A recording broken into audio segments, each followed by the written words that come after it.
চার দিনের জন্য দিল্লি সফরে মুখ্যমন্ত্রী। কাল দিল্লি রওনা দেবেন মুখ্যমন্ত্রী। তার একাধিক কর্মসূচি রয়েছে।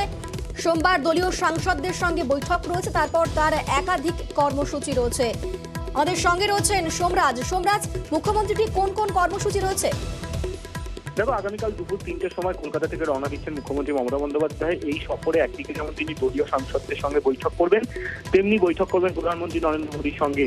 মুখ্যমন্ত্রীর যে সফরসূচি দিল্লির পুলিশ কমিশনারকে পাঠানো হয়েছে, যদি নবান্ন সূত্রে খবর, সেখানে দেখা যাচ্ছে যে সোমবার মুখ্যমন্ত্রী মমতা বন্দ্যোপাধ্যায় দিল্লির বঙ্গভবনে তৃণমূল সাংসদদের নিয়ে বৈঠক করবেন এবং সেখানে একটি আলাপচারিতা রয়েছে মুখ্যমন্ত্রী মমতা বন্দ্যোপাধ্যায় বিভিন্ন স্তরের ব্যক্তিত্বদের সঙ্গে। মঙ্গলবার দুপুর 3টের সময় ইন্ডিয়া জোটের বৈঠকে যোগ দেবেন মুখ্যমন্ত্রী মমতা বন্দ্যোপাধ্যায় এবং বুধবার সকাল 11টার সময় প্রধানমন্ত্রী নরেন্দ্র মোদীর সঙ্গে বৈঠক করবেন মুখ্যমন্ত্রী মমতা বন্দ্যোপাধ্যায় এবং বুধবারই বিকেল 4টে নাগাদ দিল্লি থেকে কলকাতার উদ্দেশ্যে রওনা দেবেন।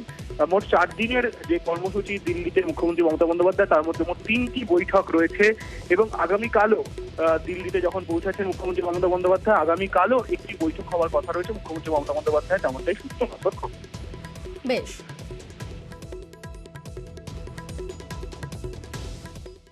24শে ডিসেম্বর